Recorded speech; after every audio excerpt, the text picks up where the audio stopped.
درپے ہو گئے اس بات کا، ان کے ٹھٹا پن کا، ان کی مزاق کا کیا جواب دیتے؟ یہی جواب بندہ دیتے نا، بھئی آج تم ہنس رہے ہو، ہنس لو،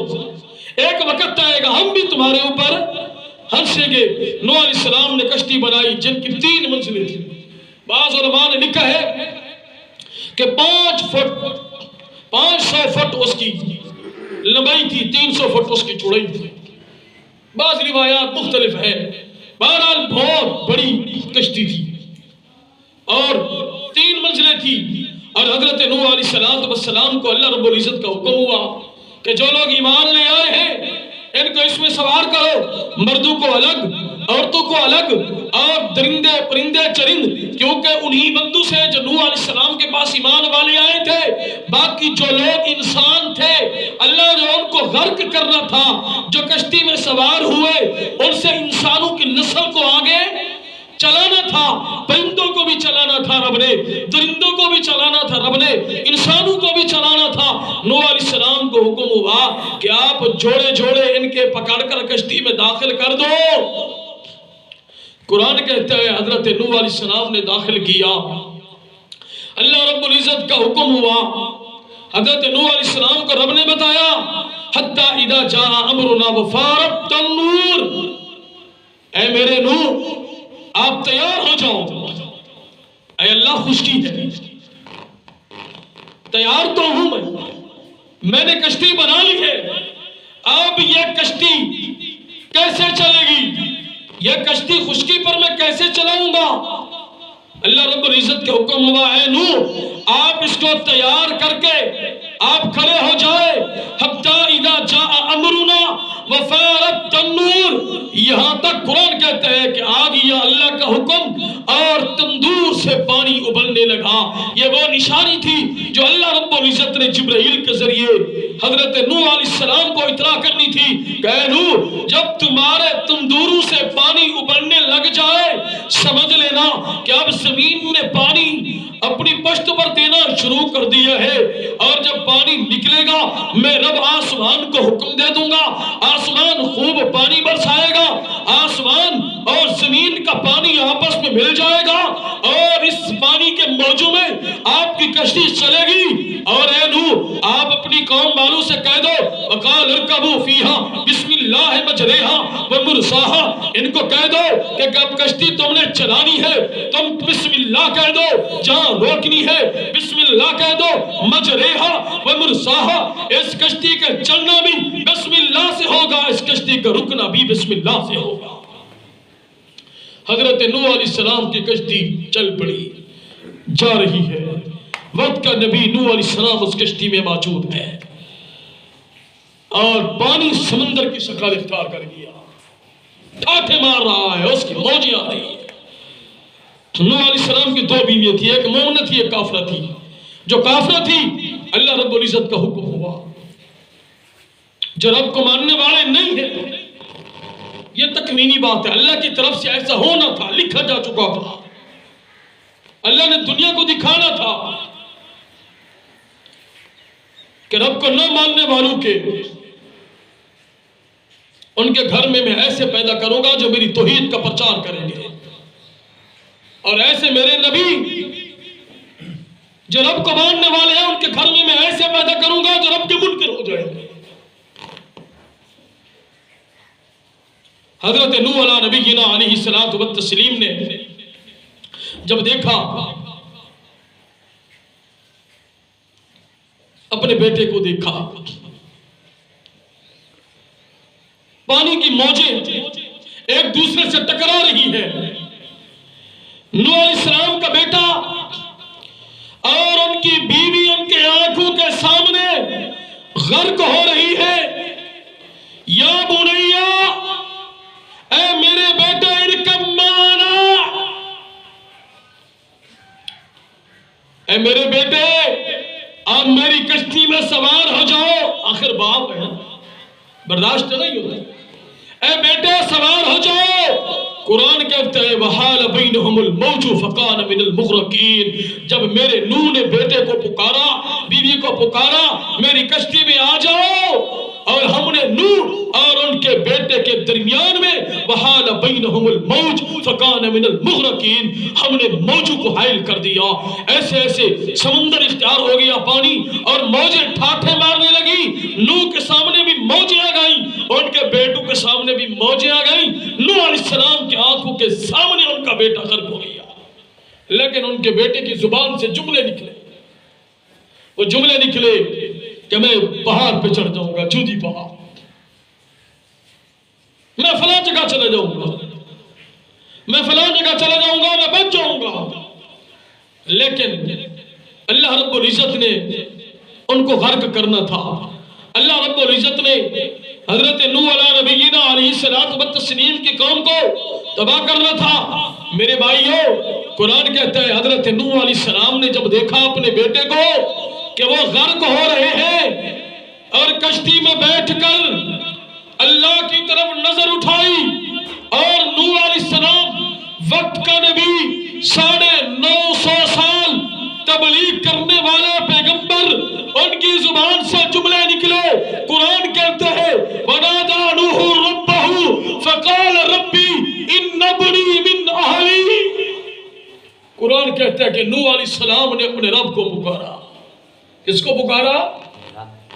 رب کو پکارا، ربی ان ابنی، اے میرے رب یہ میرا بیٹا میرے اہل میں سے ہے، وَإِنَّ وَعْدَكَ الْحَقُّ، اور آپ کا وعدہ بھی ہائے ہے، دونوں چیزیں ذکر کر دی۔ اس کی میں مثال دیتا ہوں، مفسرین نے لکھا ہے کہ جس طرح بندہ کہتا ہے نا، جس کا باپ اپنے بیٹے سے پیار کرتا ہے اور باپ کو پتہ بھی ہے کہ اس نے جان بوجھ کر فلاں محلے میں فلاں لڑکے کو اس نے قتل کر دیا ہے، پتہ ہے باپ کو، باپ کے سامنے یہ ہوا ہے، اب بیٹا مجرم ہے، شہادت مل گئی، سب کچھ واضح ہو چکا ہے، لیکن وہ باپ ہے نا، پتری شفقت تو ہے نا، جب پولیس گرفتار کر کے لے جائے اور باپ پہنچ جائے، باپ بیان دے رہا ہے، اب باپ کا دل کرے گا میرے بیٹے کو پھانسی دے دو، باپ کا دل کرے گا سلاخوں کے پیچھے میرے بیٹے کو بند کر دو، پتہ ہے باپ کو کہ میرا بیٹا مجرم ہے، واقعی سزا کا مستحق ہے، لیکن یہ جملے باپ اپنی زبان سے نہیں نکالے گا کیونکہ وہ پدری شفقت اس کے دل میں موجود ہے۔ اور حضرت نوح علیہ السلام کیا فرما رہے ہیں؟ اب نوح علیہ السلام کو اس بات کا علم ہے کہ میرا بیٹا مجرم ہے، میرا بیٹا کیا ہے؟ مجرم ہے، اس کے باوجود حضرت نوح علیہ السلام کہہ رہے ہیں کہ اے اللہ وَإِنَّ وَعْدَكَ الْحَقُّ، یہ میرا بیٹا میرے حال میں سے ہے اور آپ کا وعدہ بھی حق اور سچ ہے، وَأَنْتَ أَحْكَمُ الْحَاكِمِينَ، آپ تو حاکم الحاکمین ہیں، آپ حاکموں کے بھی حاکم ہیں، اگر آپ چاہیں تو معاف کر دیں، میرا بیٹا آ جائے میری کشتی میں۔ اللہ رب العزت نے قرآن میں جواب دیا، قِيلَ يَا نُوحُ، قِيلَ يَا نُوحُ إِنَّهُ لَيْسَ مِنْ أَهْلِكَ، اللہ اکبر، اے نوح آپ کہتے ہیں یہ میرا بیٹا میرے حال میں سے ہے، میں رب کہہ رہا ہوں تیرا بیٹا اب تیرے حال سے کٹ چکا ہے۔ قیل یا نوح انہو لیس من اہلک انہو عمل غیر صالح، اے نوح اس کا عمل ٹھیک نہیں، فلا تسألنی ما لیس لک بھی علم انی اعظک ان تکون من الجاہلین۔ اللہ اکبر، وقت کے نبی کو اللہ کی طرف سے ڈانٹ آ رہی ہے، فلا تسألنی، اللہ نے وارننگ بھی دے دی، اے نوح آپ نے کشتی میں بیٹھ کر آپ نے اس سمندر کی موجوں میں اپنے بیٹے کو غرق ہوتا ہوا دیکھ کر آپ مجھ رب سے کہہ رہے ہیں، اس مشرک کے متعلق کہہ رہے ہیں، وَنَادَى نُوحٌ رَبَّهُ فَقَالَ رَبِّ إِنَّ ابْنِي مِنْ أَهْلِي، نوح نے پکارا اپنے رب کو کہ اے اللہ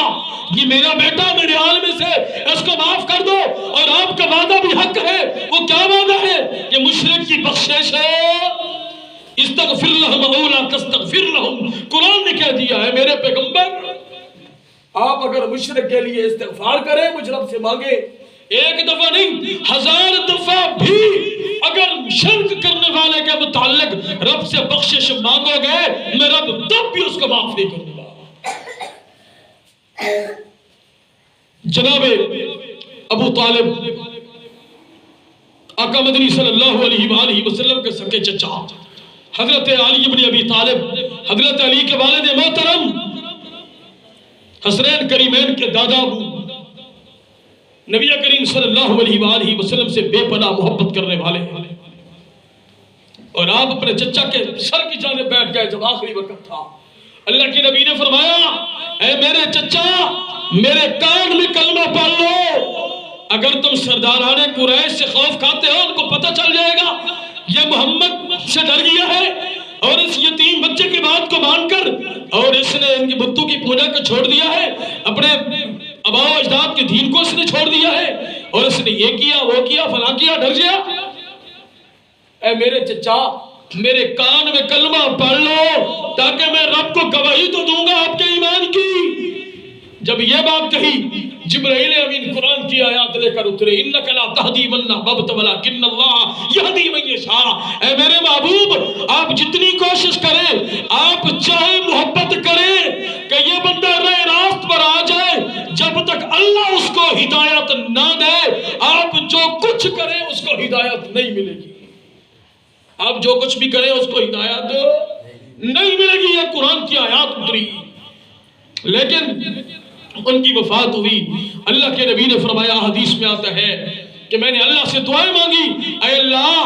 میرے چچا کو جہنم کے آگ سے محفوظ رکھنا، میرے رب نے میرے ساتھ وعدہ کیا ہے۔ اے میرے محبوب، آپ کے چچا کو جہنم میں تو داخل نہیں کروں گا، لیکن اس کو صرف اتنی عذاب دوں گا کہ جہنم کا جوتا پہناؤں گا۔ اللہ کے نبی نے فرمایا، وہ جوتا ایسا ہوگا کہ جب پہنایا جائے گا، پاؤں میں جوتا پہنایا جائے گا اور دماغ سر کے اندر ایسے ابلے گا، کھولے گا جیسے ہانڈی کے اندر پانی کھولتا ہے، ابلتا ہے، اس طرح دماغ۔ میرے بھائیو، اللہ رب العزت نے کیا فرمایا؟ نوح علیہ السلام سے قیل یا نوح انہو لیس من اہلک، اے نوح یہ آپ کا بیٹا ہے، میں مانتا ہوں، لیکن آپ کے آل میں سے نہیں ہے۔ انہو عمل غیر صالح، اس کا عمل ٹھیک نہیں ہے۔ فلا تسألنی ما لیس لک بہ علم۔ اللہ نے نوح علیہ السلام کو ڈانٹ دی، اے نوح میں آپ کو وارننگ دے رہا ہوں، اگر آپ نے ان کے متعلق مزید مجھ سے سوال کیا، انی اعوذک ان تکون من الجاہلین، میں آپ کو جاہلین کی صف میں کھڑا کر دوں گا۔ اللہ قرآن ہے، اتنی سخت اللہ کا قانون بن گیا ہے۔ تو میرے بھائیوں، پچھلے جمعے ہم نے اعلان فرمایا کہ ہم کوشش کریں گے 12:30 بجے بیان شروع کریں گے، اور انشاءاللہ ہماری کوشش رہے گی کہ ہم وقت